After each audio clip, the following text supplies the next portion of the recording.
এই দেখুন বন্ধুরা, সকালের থেকে স্টার্ট করলাম না ব্লগটা, ডাইরেক্ট কোথায় যাচ্ছি সেখান থেকে স্টার্ট।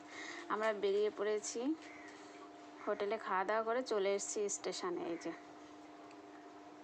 ওটার স্টেশনে চলে এসেছি। স্টেশনের থেকে এখন এটা হচ্ছে বাইরেটা, এখন যাব ভেতরে।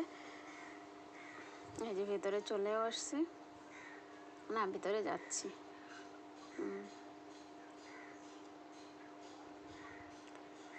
এই চলে আসলাম ভিতরে। এবার ট্রেন আসবে, ট্রেনের জন্য আমরা ওইখানে দাঁড়িয়ে আছি, গল্পের লোক। এই যে ঘুরে বেড়াচ্ছি আমরা সবাই।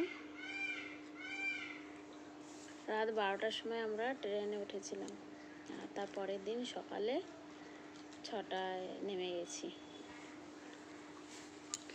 জয়পুর রিঙ্গাসের ওইখানে।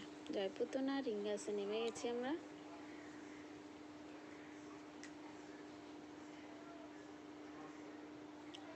আমরা বলছিলাম যে এই প্ল্যাটফর্মটা কত বড়।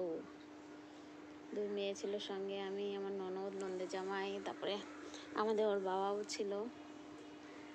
এই যে পুরো প্ল্যাটফর্মে সবাই দাঁড়িয়ে আছে।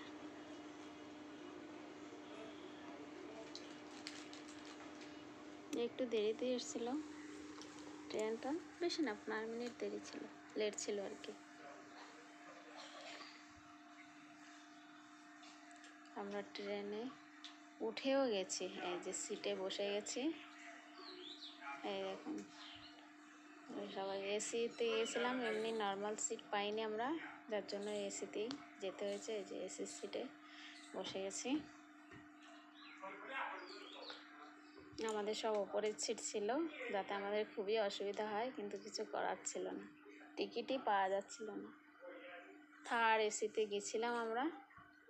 এই যে তারপরে সকালে ট্রেনের মধ্যে থেকে এই যে সকালে বাইরেটা দেখালাম। এই যে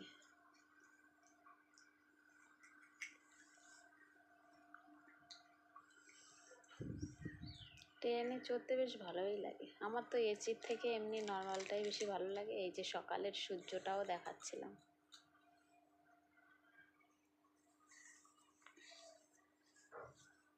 এই সূর্যটার সকালের এইটুকু আমি শর্টে শেয়ারও করেছিলাম। এই দেখুন, আমি সেই এসি রুমের থেকেই নিচ্ছিলাম সূর্যটা। সকালে গুড মর্নিং সবাইকে।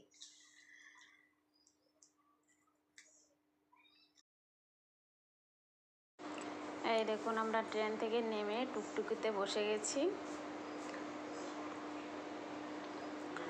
টুকটুকিতে বসে সে অনেক, মানে আমরা টুকটুকিতে বসে অনেকক্ষণ ধরে ঘুরছিলাম কোন হোটেলে দাঁড়াবো, কী করব। আমার কোলে বসে আছে আমার ননদের মেয়ে, আমাদের পুচকিটা,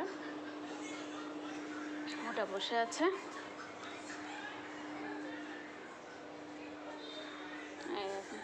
আমরা সবাই এক টুকটুকিতেই চলে এসেছি, 6 জন ছিলাম, আর আমি চলে এসেছি।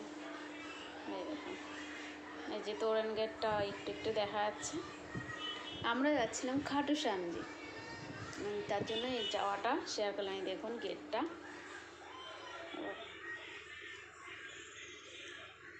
এটা সকালে হচ্ছে, রাত্রিরে আরও